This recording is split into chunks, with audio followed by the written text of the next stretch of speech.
So, hello everyone. Good morning. My name is Paolat, and I'm the host of Creative Mornings Munich. I'm very happy to have all of you here in this cold morning. The Rom chapter proposed the topic invisible, and invisible can be many, many different things. Can be, for example, the way that other people live in other countries and cultures because it's invisible because we cannot see it if we can never be there.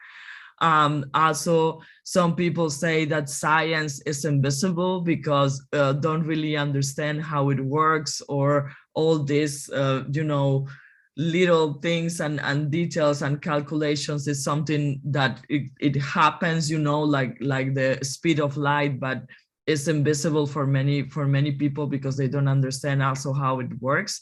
Invisible is also a feeling that you could have in certain situations, and these feelings, it could be good or bad, depending the situation and depending what's happening to you. And today, actually, we are having, as I said before, the open mic session. So I think we have in line like a few people who told me that they wanted to talk. So I want to welcome Kelty. Is she's here? Kelty? I've seen her already. Hi, sorry, I was just unmuting myself and doing the video. Can you see me now? Yes, welcome, Kelty. Kelty is a former speaker of Creative Mornings, and she was so excited to participate on the open mic session. So thank you, Kelty. And yeah, I give your 5 minutes, and then we're gonna have like 3 questions for you. So go for it. Thank you. All right, I have the spotlight on me. This is exciting. Today I wanted to just share a little bit about a book that I've read over the last year that is super interesting. I'm going to share it with you. It is Invisible Women. I'd love to know in the chat, has anyone read this book, or have you perhaps heard of it? The author is Carolina Criado Perez. I'm probably saying that terribly wrong.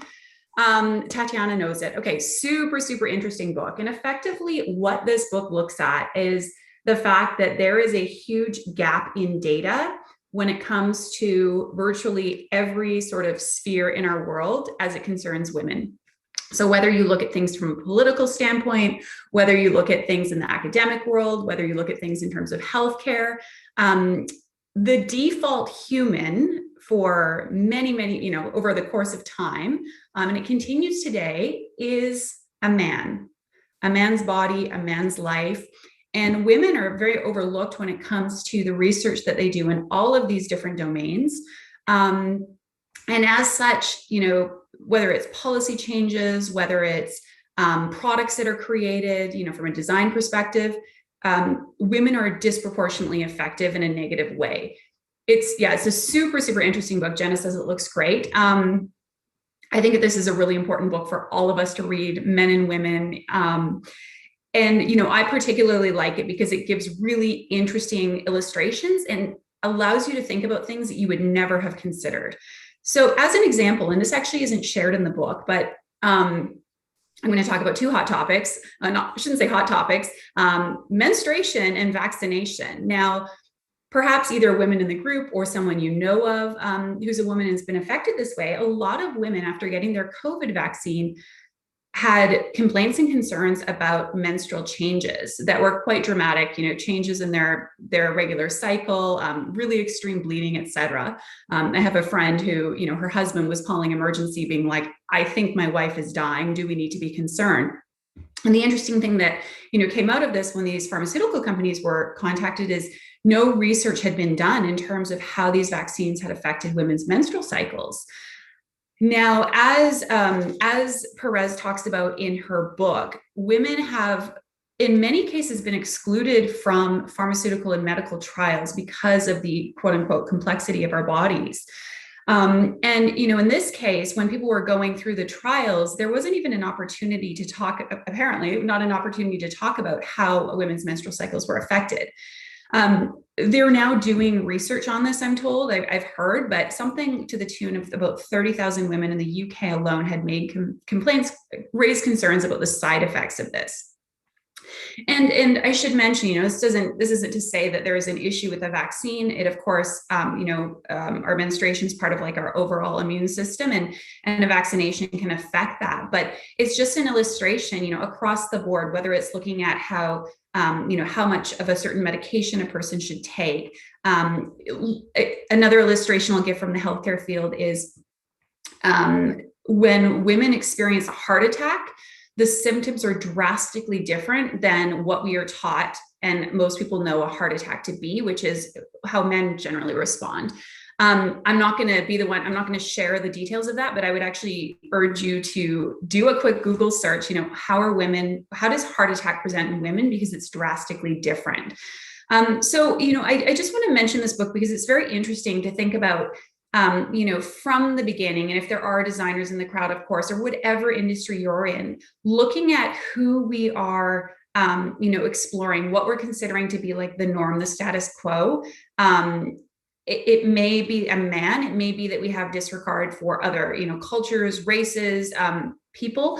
I think all of us have certain blind spots. And I believe, even myself included, my husband and I often talk about the fact that we very much live in a bubble as far as, we assume that most people are now going, plant-based, let's say, and they're eating. Well, that's very much, what we see because many of our friends have become or are leaning towards plant-based eating. But I think it's something important for us to keep in mind as far as the biases in our own life, what is invisible to us with regards to, our own inputs, what are we looking at? And then ultimately what the impact of that is. So definitely encourage you to read it. I mean, they look at how women are impacted in the political sphere. For example, the fact that women are disproportionately receiving, threats of bodily harm, death threats, et cetera, when they're in positions of political power. That, of course, just being one small factor that may discourage people from being in politics. They talk about how many of the political systems, the weighted voting works, actually negatively and disproportionately affects women. They talk about in academia, going for tenure, getting published.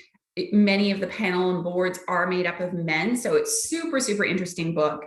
I'd love to hear, thoughts if you've read it. Maybe there's illustrations in your own life for things you've heard of.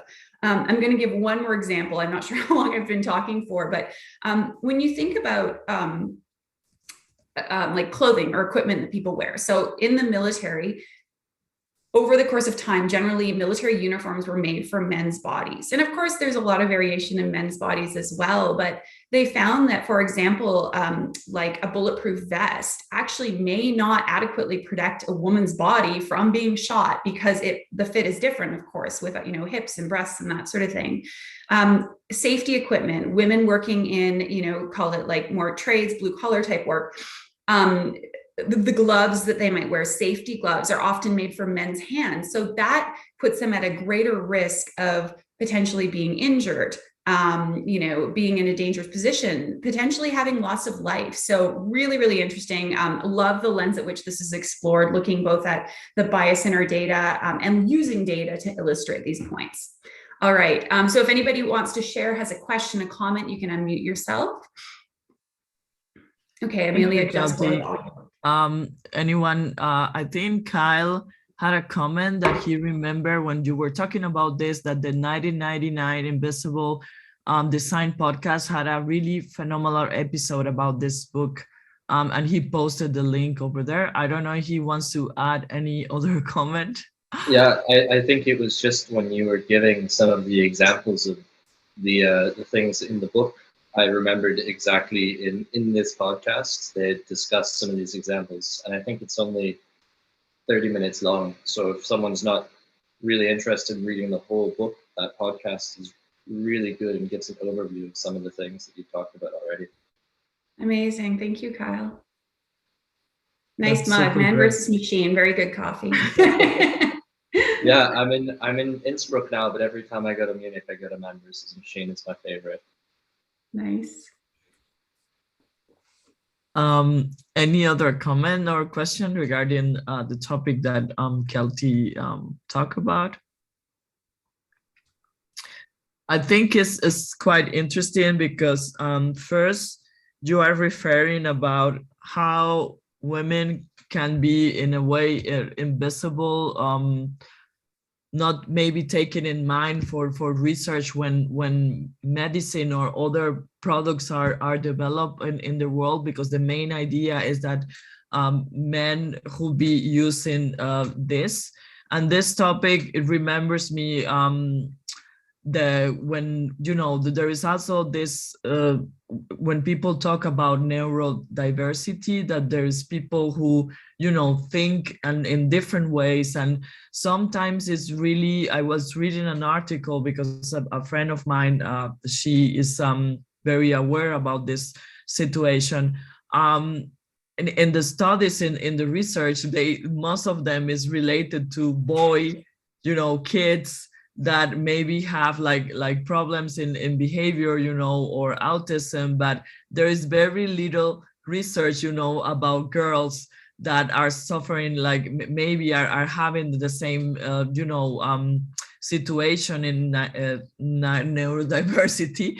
And it's really hard to sometimes to diagnose like a little girl with autism, because there is not enough research to understand the symptoms or how they can act in certain age. And actually, when kids are kids and they are not, that they don't have the power to, or the knowledge to just tell you exactly how they are feeling, or the situation that they're having. So in science, yes, this is something that I think I agree that is happening like a lot.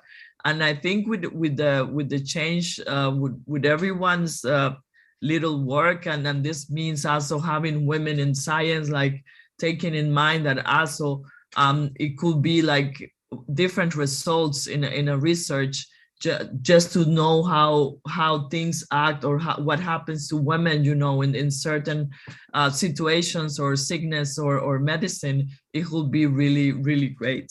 And this is referring like your first topic. And the second one, like that you think, and you and your husband think that many people is going plant-based because for the information that you have. This is also a very like interesting example of invisible, because just because you are in with the people that in the neighborhood, or your friends in your circle, you have the idea that maybe the whole world is like this, and that everyone is thinking exactly like you. But then it's invisible for you to realize that could be that maybe this is just a coincidence, and all the other people in the rest of the country are thinking differently. And this happens a lot when in the professional way, on the focus groups, on interviews, or when you do studies, that you just take like a few like a few people, me as a UX designer, to try an app, or to understand like a product. It could be that sadly the 10 people that you chose for talk about this, or for to test this, they belong just to a very specific circle, and then you don't have the feedback from the rest of the country or the rest of the world. So that's why they say, like, the more testing and the more you try something and the more you talk to people about any topic, you can gather like more information about it. So pretty cool, Kelty. Thanks a lot. I don't know if anyone has something else to add.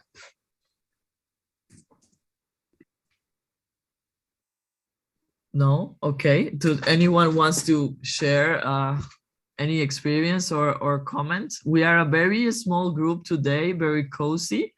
We are like, very, this is a safe space, people, so don't feel rush on don't feel that this is like a presentation. This is just like a conversation that we're having with each other.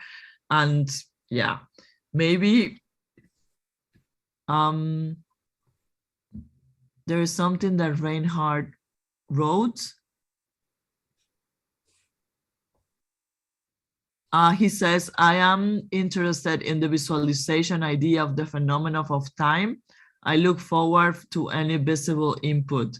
Background, we are working on a virtual museum of time. Okay, he said that he has to leave in 10 minutes. Reinhard, does anyone has some comment about this? The visualization idea of the phenomenon of time. I mean, Reinhard, if you want to unmute yourself, I mean, you still have like, can do 5 minutes or something. If you want to say something on this, that would be nice to, if you could emphasize a bit on that. Can you hear me? I'm not sure whether Yes. the mic is on. Okay.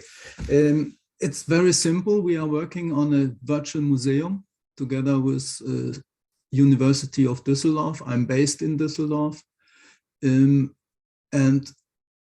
when I saw the theme that you have today, Invisible, of course, immediately it came into my mind that the phenomenon of time, which is equal to everybody, if you think about it, is not visible.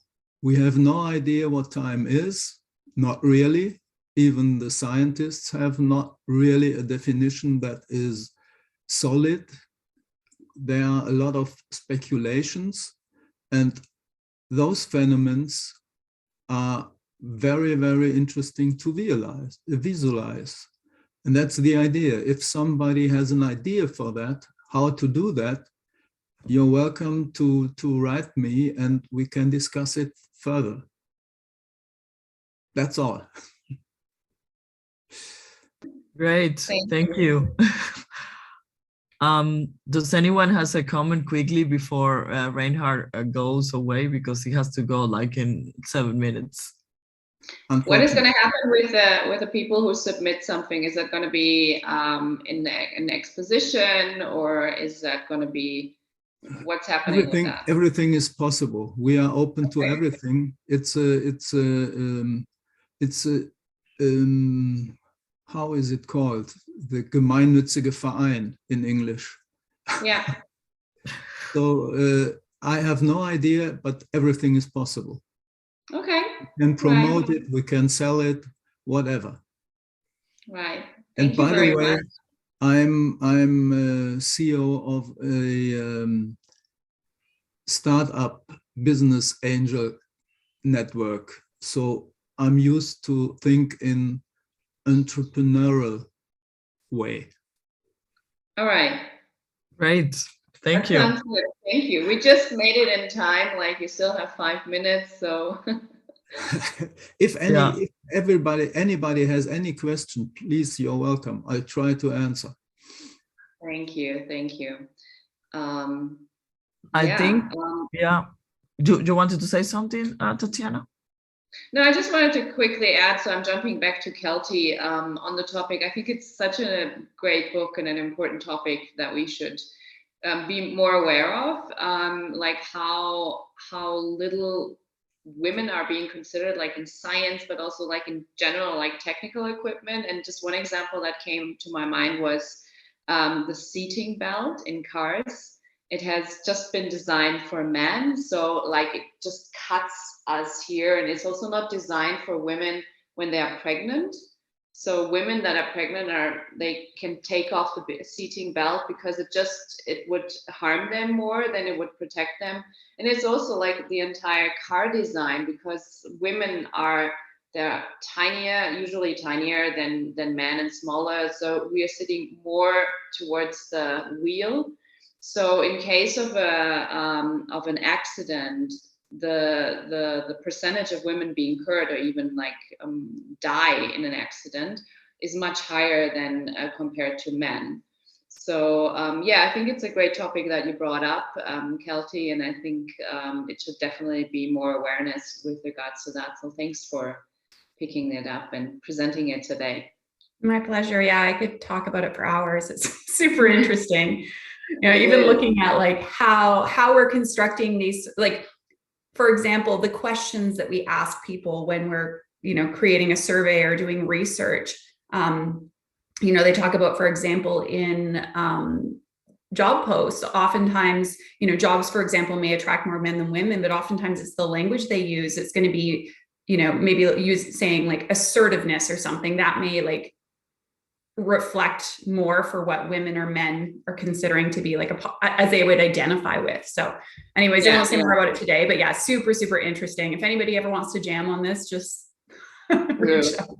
It's funny, like on the question side, because I was listening yesterday to a podcast and there was a woman interviewing a CEO, and she said, I know this question is usually asked to women, but I would like to pose it to you. And it was like, how do you balance family and business? You know, and it is actually more posed to women, like how do you 100%. balance that?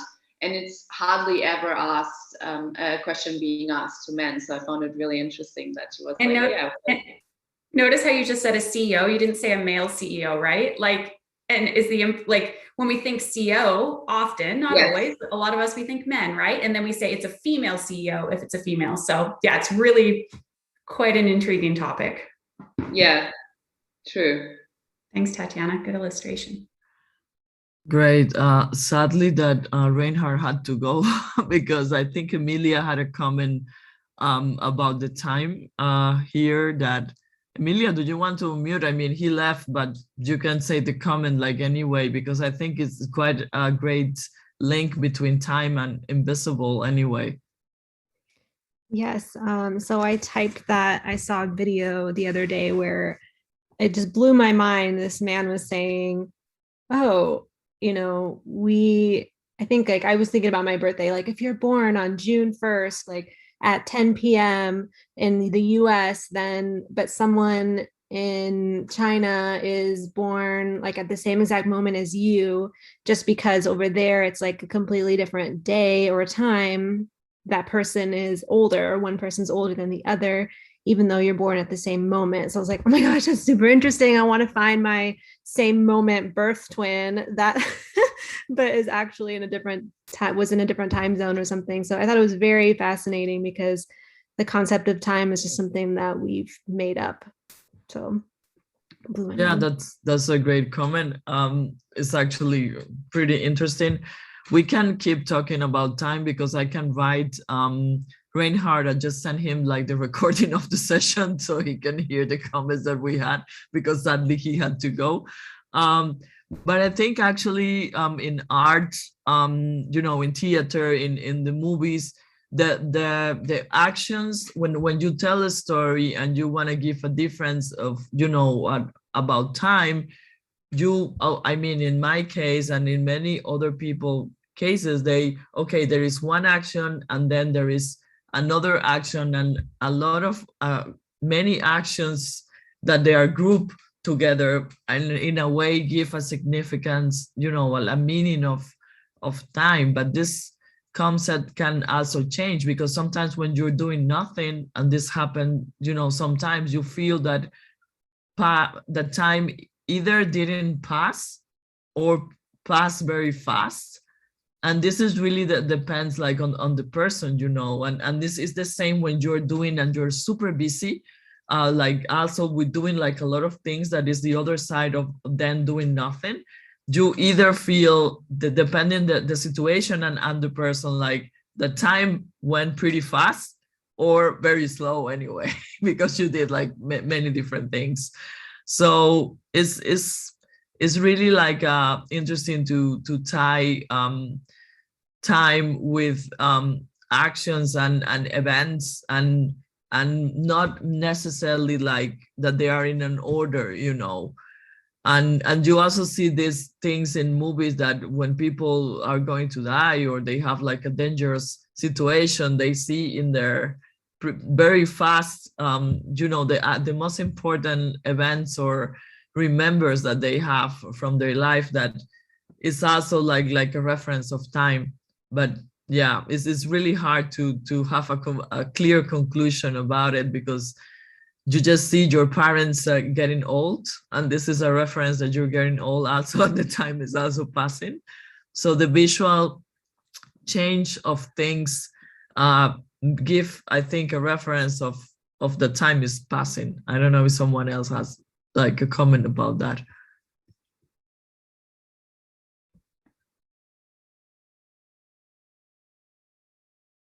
Okay, no one. I think there was a, as you were talking, it reminded me, I think I was reading a book or listening to a podcast. I forgot what it's called. I don't know if anyone knows, where if you're focusing on something and you're just really, really into it, then all of a sudden just time goes. And while you're doing it, specifically a creative project, I'm kind of in the process of looking it up, but it was a very interesting take on it. So I'll have to look it up and keep you updated. Great. In order to, I don't know, have other topics, I prepare like some questions that maybe gives us some ideas. Tatiana told me, I think yesterday or before yesterday, like, yeah, maybe if there's not enough anecdotes, we could have maybe some questions that people inspire and maybe have a comment about it, like how can we be aware of invisible situations? And invisible situations are the ones that we don't know that are happening, for example.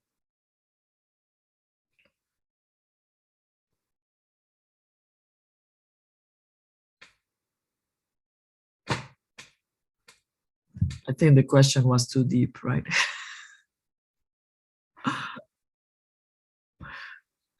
Well, I mean, it's not necessarily too deep, but it's definitely complex in the sense that if we don't know something exists, how can we even begin a line of questioning around it? But I think probably communication and conversation and asking people about, their own experiences can help uncover some of these things. But I suppose questioning would have to be broad because it can't really be pointed, because we can't ask about a particular situation if we don't know it's there. So that's kind of a vague answer, but maybe somebody has further thoughts.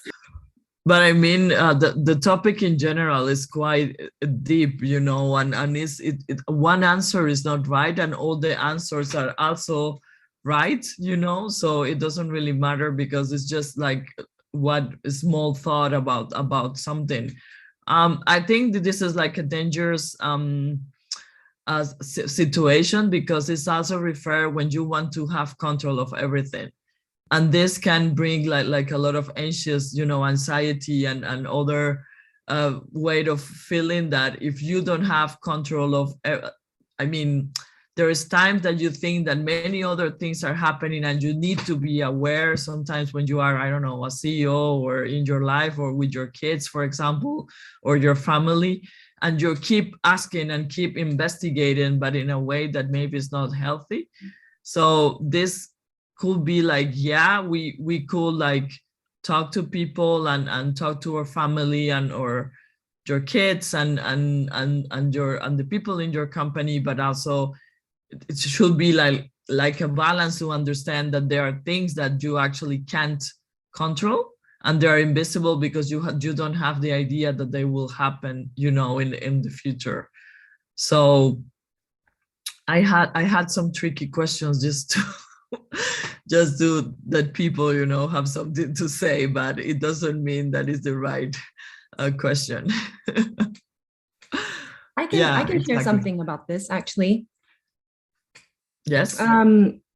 So I, as a personal experience, where something invisible kind of hit me was actually burnout. I experienced burnout 2 years ago when I was still living in Hong Kong before moving to Germany, and it was completely invisible. It really slapped me in the face. And it goes back to that whole focus of being controlled. So I was very focused on saving my business because I was losing clients at that time. And I was in PR and marketing. And I was just so focused towards the point, I had tunnel vision. I didn't see anything else. Like I wasn't taking care of myself. I was putting so much pressure on myself. And yeah, the burnout kind of just appeared. It was invisible. And even though there were so many signs that were showing up, but I didn't want to see it. So to me, it was invisible too. So I find it really, again, like what Paolat, what you said about having that balance between work and life, and how do you how do you find that balance at the end of the day, and not have, what can something be so invisible, how can you make it more visible at the end of the day, especially when it's a detriment to your well-being? Yeah, that's all I wanted to say. Thank you, Jenna, for your anecdote and to share that. And yeah, this is, I think this happens like every day to many people, that we maybe have signs that we are not okay, and they're invisible because we don't want to see it, you know. And in a way they're invisible to other people because maybe they interact just an amount of time with us. They don't see us all the time, and it's very easy maybe at work to say, ah, yeah, I'm pretty happy, everything is going well, I'm just working and, you know, hustle in my business and just keep it in the goal. But there are times that, you know, when you're alone, that actually no one is seeing you. You're invisible. The bad feeling is invisible to other people because you are not showing it, you know. And yeah, I guess is also to be brave to see things that we don't want to see, or we don't want to be aware about it, right? Mm-hmm. Yeah, thank you for sharing, Jenna. I think it's an important topic, and I think many of us probably have been at that point of exhaustion, and you know, but I've also, like, when I speak to people about it, like you know, I've also, like, you know, worked so hard that I've reached exhaustion, and then I didn't do anything for myself. But it's also like how much we let of that affect us. Like, we can also put a stop sign up and say, like, okay, this is enough. But we live in this, you know, in this world where everything is like hyper competitive, and we always have to strive for the best, and you know, whatever happens, we have to keep rolling, and it's just sometimes enough. And you know, and I think we are also we're responsible for ourselves, and if, you know, and we have to take time for us to balance us out, whatever that is. And you know, just feeling, okay, what do I need for myself right now to feel good again? And if that also means, like, you know, stepping out of a job that is not doing you well, then that's the case. But yeah, I think it's a topic that hits many, and we need to be more vocal about it. And I think I really appreciate that you talk about it and you come up and say how it hit you. And I've also, like, there was this article in Harvard Business Review, which says, like, you know, once you're being hit by this exhaustion, by this, you can't define a time when you're going to be better, because it's so individual. And I don't know, what did you? I went into studying more about well-being and becoming a health coach, which really ended up being my passion and something that really feeds my soul. Which just, yeah. And then going back to the balance, I think finding the time to just take 30 minutes or whatever it might be, even 5 minutes of your day where you can just spend it for yourself, whatever joy it may bring you, whatever you like to do, whether it's getting outside or journaling or listening to a podcast. I think that's really important to keep the balance. Nice. And I mean, Hong Kong isn't an easy place. I think it's just like super fast paced. And I've lived in Asia and in Singapore. And before moving there, I thought, like, oh, I worked pretty hard in Germany. And then I got there and I was like, nah, like, that was nothing. Like, it was like, you know, from, I don't know, 8 a.m. till at least 8 p.m. in the evening. Yeah. And so, and it was kind of expected, and it was normal, and everybody was doing it. And yeah, it's super intense. Yeah. Hong Kong was very intense too. such a yang and fiery city, just like Singapore. Yeah, and most Asian cities, I think. Absolutely. Yeah, thank you, Jenna. Thank you, Tatiana, for asking. Yeah. Actually, I can add one more thing. Yeah, sure. Great.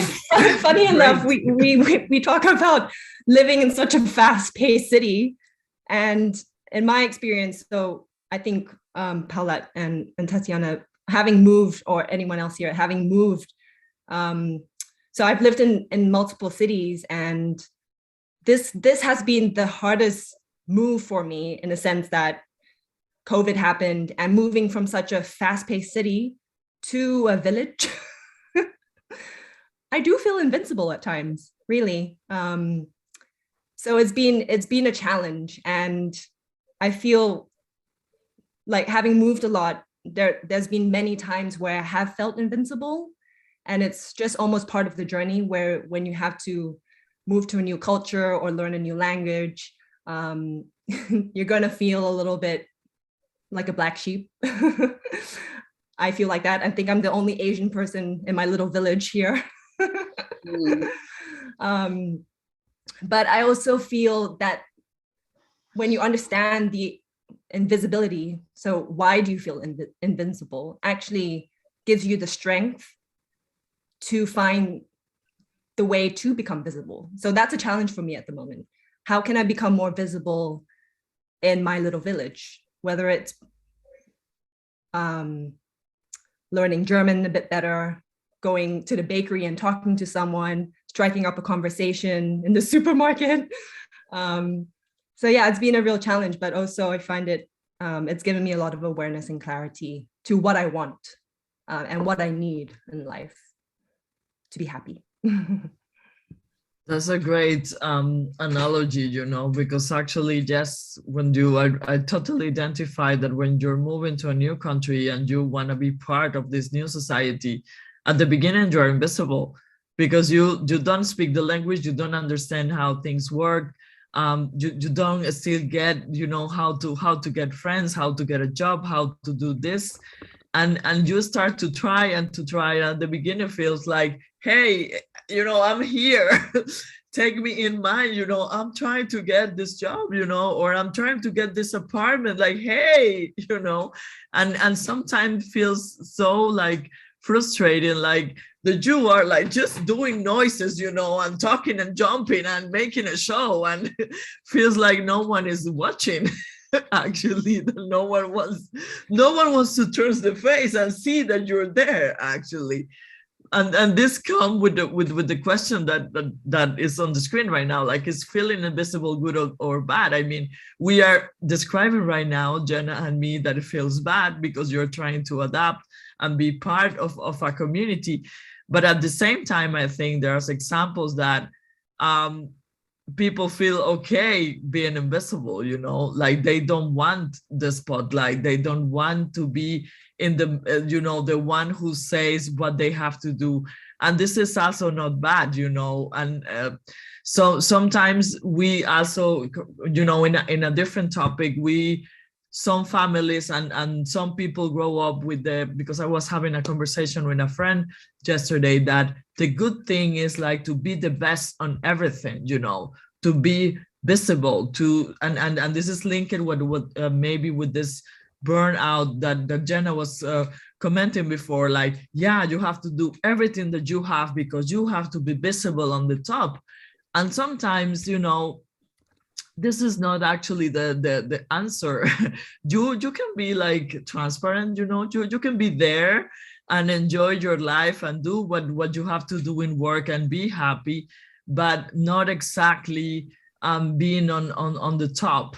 And I read also an article in a Spanish newspaper like a few weeks ago that it says that, hey, my kid wanted to be second,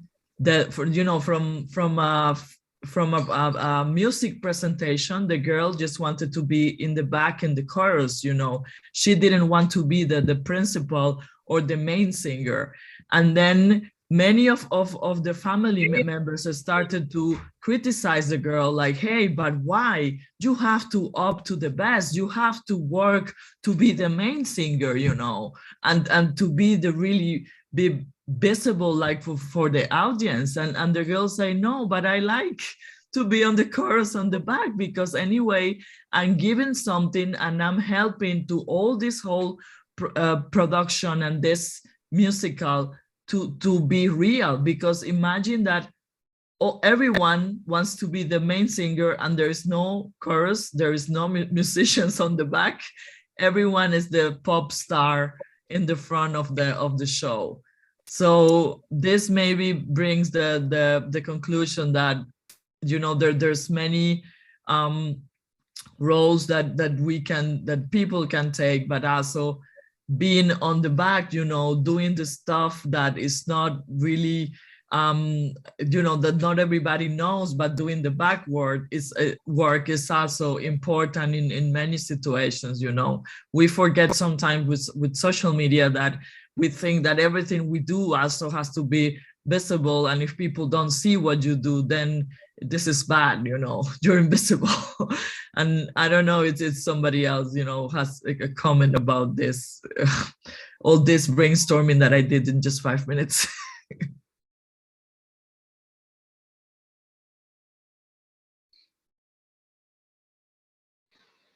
No, I really agree with what you say about social media.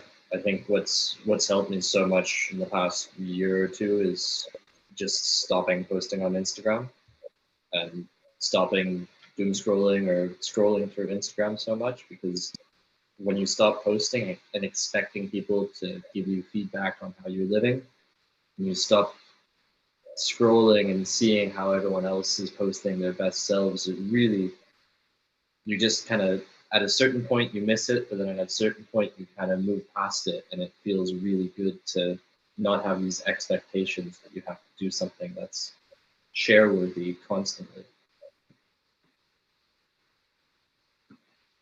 Great, thank you, Kyle. Yeah, this is something like to think about, and I guess in many situations there is like not good or bad related to invisible. It's just to discover, you know, how do we feel with that in all the situations. You know, there are things, for example, in science and research, as Kelty mentioned, that yeah, there should be more visible examples about stuff because this can help people.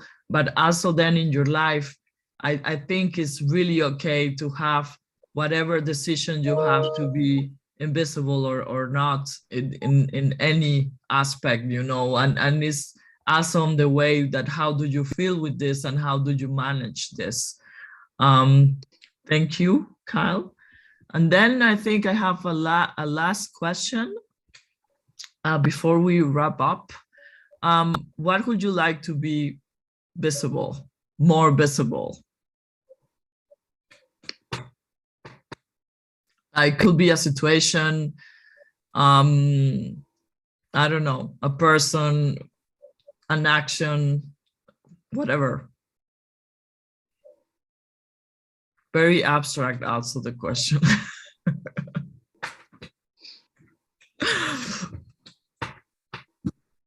I think for me,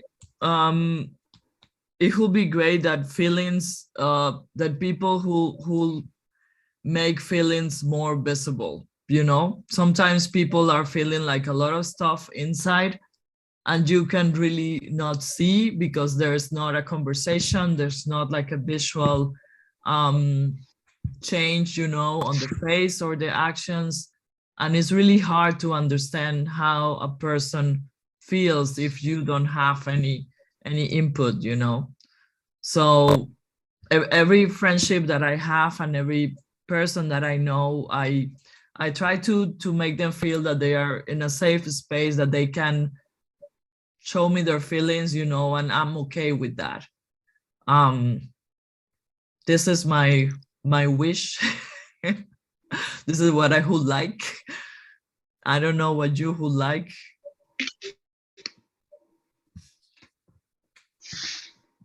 I think I agree with you about feeling. I think that brings up mental health. Like I have someone really close to me who struggles with their mental health, and they always feel that they are kind of the only one going through that compared to people that they see on social media.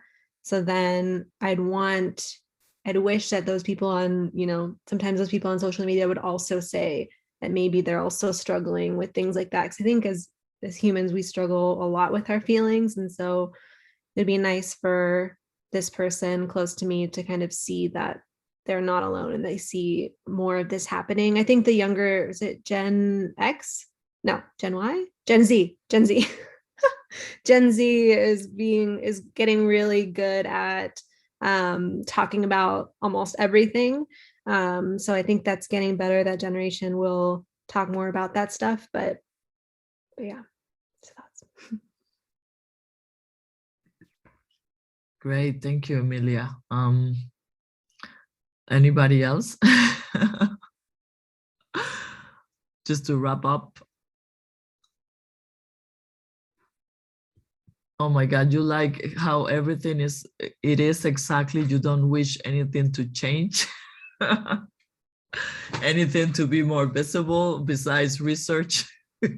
Yeah, no, I agree with you. I mean, I think really like, yes, I understand the need for people to keep certain struggles private, especially when they're going through it. But I know as myself, and like, I'm happy to say I struggle with anxiety and depression, and like, I suffer from endometriosis. And like, I try and talk about the things that other people often don't talk about because, you know, even for example, talking with friends recently about stuff that are going on in their families or in their relationships. And my husband and I were kind of having a chuckle because, you know, like everybody in our immediate families, you know, we've got stuff going on in difficult relationships. And of course, the holidays always highlights that. But talking to friends of ours, I was saying to him, like, did you know that so-and-so is not talking to their mother and this person's father has cancer? And we were kind of laughing, saying like, it's not like we'd want to trade our own situation with anybody else's, right? Like we've all got stuff going on, but it's so often not what we see. We assume that, you know, everybody's healthier, happier, having more sex, making more money. And the fact is that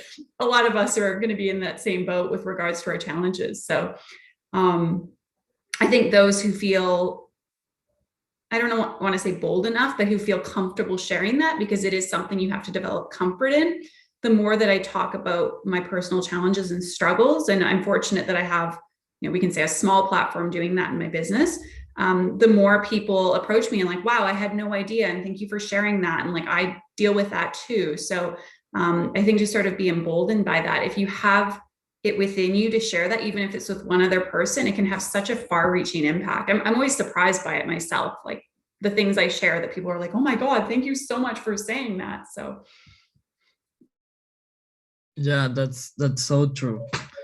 Well, if there's not anybody else, because we are living.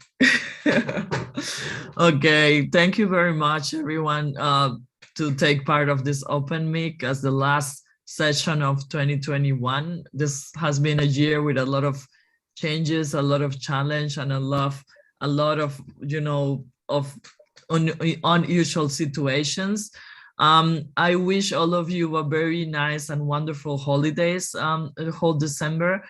Creative Mornings Munich is taking a break until January 10. But anyway, if you have any questions or you want to talk about anything, just send us an email like munich@creativemornings.com. And yeah, I wish you that you have a great time with your loved ones. And we're going to be sharing details about the next session in January, like early when we are back, but it's going to be pretty interesting. The topic is free. And we have a very interesting speaker also that will be sharing with us her point of view about freedom. So have a great day, great weekend, and enjoy. And see you the next time. bye, everyone. Bye. Have a good weekend. Bye. Happy holidays.